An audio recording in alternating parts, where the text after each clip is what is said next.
Welcome to Pioneer classes. हम लोग बात करने वाले हैं 10th क्लास का हिंदी का फर्स्ट चैप्टर का क्वेश्चन आंसर। तो जैसा कि आप देख रहे हैं कि आपका श्रम विभाजन और जाति प्रथा है चैप्टर का नाम। तो चलिए, आपका पहला प्रश्न क्या आता है, लेखक किस विडंबना की बात करते हैं और विडंबना का स्वरूप क्या है। तो आप उत्तर लिखेंगे कि लेखक जातिवाद की विडंबना की बात करते हैं और इसके पोषक कार्यकुशलता के आधार पर इसके स्वरूप का समर्थन करते हैं।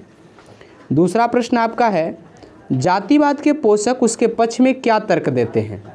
तो आप उत्तर क्या लिखेंगे, जातिवाद के पोषक इसके पक्ष में तर्क देते हैं कि आधुनिक सभ्य समाज ने कार्यकुशलता के लिए श्रम विभाजन को आवश्यक माना है और चूंकि जाति प्रथा भी श्रम विभाजन का ही दूसरा रूप है, इसलिए इसमें कोई बुराई नहीं है। आगे है, जातिवाद के पक्ष में दिए गए तर्कों पर लेखक की प्रमुख आपत्तियां क्या है। तो आप उत्तर लिखेंगे कि जातिवाद के पक्ष में लेखक ने यही तर्क दिया कि जाति श्रम विभाजन के साथ साथ श्रमिक विभाजन का भी रूप लिए हुए है। श्रम विभाजन निश्चय ही सभ्य समाज की आवश्यकता है, परंतु किसी भी सभ्य समाज में श्रम विभाजन की व्यवस्था श्रमिकों का विभिन्न वर्गों में अस्वाभाविक विभाजन नहीं करती।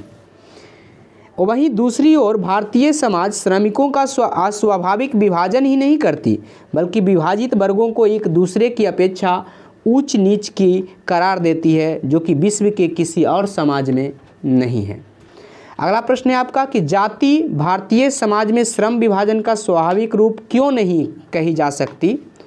तो उत्तर आप लिखेंगे कि जाति भारतीय समाज में श्रम विभाजन का स्वाभाविक रूप इसलिए नहीं कही जा सकती क्योंकि यहाँ की जाति मनुष्य की रुचि पर आधारित नहीं है, बल्कि उनके पारंपरिक कार्यकुशलता के आधार पर है। अगला प्रश्न आपका क्या है कि जाति प्रथा भारत में बेरोजगारी का प्रमुख और प्रत्यक्ष कारण कैसे बनी हुई है। तो आप उत्तर लिखेंगे कि भारत में जाति प्रथा पेशा के आधार पर बांटी गई है। इसमें मनुष्य जीवन भर के लिए एक ही पेशा के बंधन में बंधा हुआ रहता है, भले ही यह पेशा अनुपयुक्त ही क्यों न हो। कभी कभी मनुष्य को अपना पेशा बदलने की आवश्यकता पड़ती है, तो वह अपने आप को इस समाज में स्वतंत्र ना पाकर भूखे मरने की राह पर होते हैं। हिंदू धर्म की जाति किसी भी व्यक्ति को ऐसा पेशा चुनने की अनुमति नहीं देता जो उसका पैतृक पेशा न हो, भले ही वह व्यक्ति उसमें पारंगत रहा हो। इस प्रकार पेशा परिवर्तन की अनुमति न मिल पाने की स्थिति में भारत में बेरोजगारी का एक प्रमुख और प्रत्यक्ष समस्या जाति प्रथा है। लेखक आज के उद्योगों में गरीबी और उत्पीड़न से भी बड़ी समस्या किसे मानते हैं और क्यों। तो आप उत्तर लिखेंगे कि लेखक आज के उद्योगों में गरीबी और उत्पीड़न से भी बड़ी समस्या जातिवाद को माना है, क्योंकि जाति प्रथा गंभीर दोषों से युक्त है। यह श्रम विभाजन मनुष्य की स्वेच्छा पर निर्भर नहीं करता, इसमें व्यक्तिगत भावना तथा व्यक्तिगत रुचि का कोई महत्व नहीं है।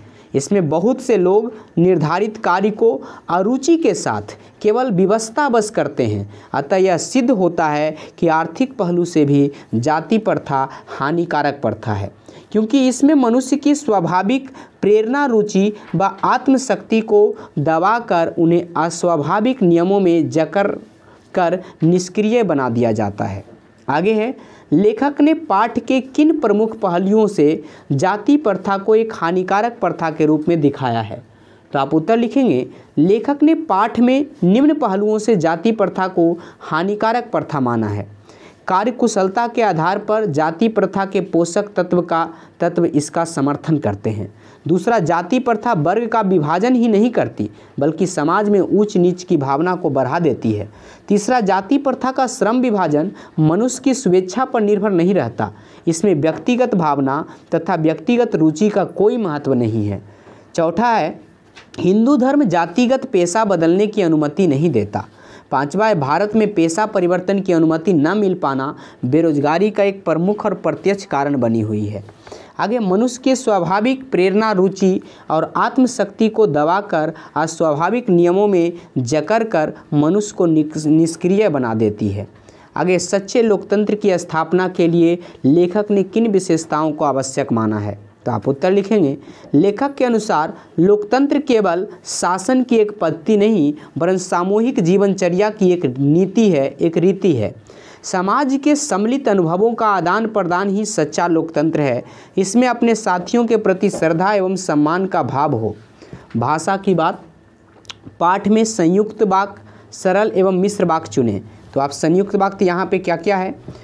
पहला, श्रम विभाजन निश्चय ही सभ्य समाज की आवश्यकता है, परंतु किसी भी सभ्य समाज में श्रम विभाजन की व्यवस्था श्रमिकों का विभिन्न वर्गों में अस्वाभाविक विभाजन नहीं करती। तो ये संयुक्त वाक्य था। दूसरा वाक्य है, जाति प्रथा पेशे का दोषपूर्ण निर्धारण ही नहीं करती बल्कि मनुष्य को जीवन भर के लिए एक पेशे में बांध भी देती है। तीसरा, लोकतंत्र केवल शासन की एक पद्धति ही नहीं है, लोकतंत्र मूलतः सामूहिक जीवन चर्चा की एक रीति तथा समाज में सम्मिलित अनुभवों के आदान प्रदान का नाम है।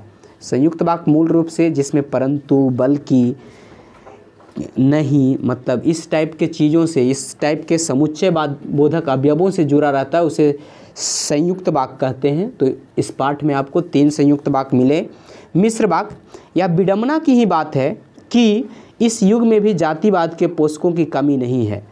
दूसरा, आधुनिक युग में यह स्थिति प्रायः आती है क्योंकि उद्योग धंधों की प्रक्रिया व तकनीकी निरंतर विकास और कभी कभी अकस्मात परिवर्तन हो जाता है। अतः यह निर्विवाद रूप से सिद्ध हो जाता है कि आर्थिक पहलू से भी जाति प्रथा हानिकारक पड़ता है। तो जहाँ पे 2 वाक्य की से द्वारा जुड़ा रहें या और के द्वारा जुड़ा रहें तो वो रहेगा कौन सा वाक्य? मिश्र वाक्य। और जहाँ पे किंतु, बल्कि ऐसे जुड़ा रहें, मतलब एक दूसरे का विरोध कर रहा हो या एक दूसरे का समर्थन कर रहा हो, तो उस वक्त क्या होगा? संयुक्त वाक्य। सरल वाक्य, इस प्रकार पेशा परिवर्तन की अनुमति न देकर जाति प्रथा भारत में बेरोजगारी का एक प्रमुख प्रत्यक्ष कारण बना हुआ है। तो इसमें एक ही चीज़ को एक उद्देश्य होता है तो दूसरा एक विधेय होता है। इस प्रकार हम देखते हैं कि श्रम विभाजन की दृष्टि से भी जाति प्रथा गंभीर दोषों से युक्त है। अब मैं समस्या के रचनात्मक पहलू को लेता हूं, तो ये सब सरल वाक्य हैं। आगे है विलोम शब्द, तो आप वो लिख भी सकते हैं।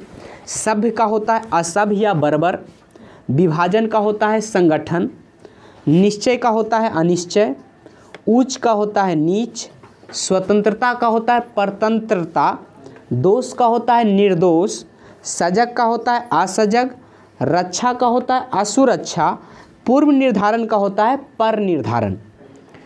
आगे है पाठ में विशेषण चुनें तथा उनका स्वतंत्र प्रयोग करें। जैसे जातिवाद, तो भारत में जातिवाद के पोषक हैं कुशल, वह कुशल व्यक्ति है। पेशा परिवर्तन की अनुमति नहीं देता है। बेरोजगारी, भारत में बेरोजगारी बहुत है। व्यक्तिगत, कार्य कुशलता व्यक्तिगत नहीं होती। रचनात्मक, मैं समस्या के रचनात्मक पहलू हूँ। आदर्श समाज, कार्य कुशलता आदर्श समाज पर निर्भर होना चाहिए। भातृत्व, भारत में भातृत्व की काफ़ी कमी है। श्रद्धा, ईश्वर के प्रति मेरी श्रद्धा एवं सबल है। तो इस प्रकार के आप विशेषणों को चुन सकते हैं अपने। आगे निम्नलिखित के पर्यायवाची लिखें। दूषित, तो दूषित का मतलब है गंदा या अपवित्र। श्रमिक, तो मजदूर या कामगार। पेशा, तो कारोबार या वृत्ति। अकस्मात, तो अचानक या एकाएक या तुरंत। अनुमति, आज्ञा या आदेश। अवसर, मौका या समय पर। परिवर्तन, बदलाव। सम्मान, प्रतिष्ठा या आदर। तो इस प्रकार से आपके प्रथम अध्याय के संपूर्ण प्रश्नोत्तर समाप्त हुए।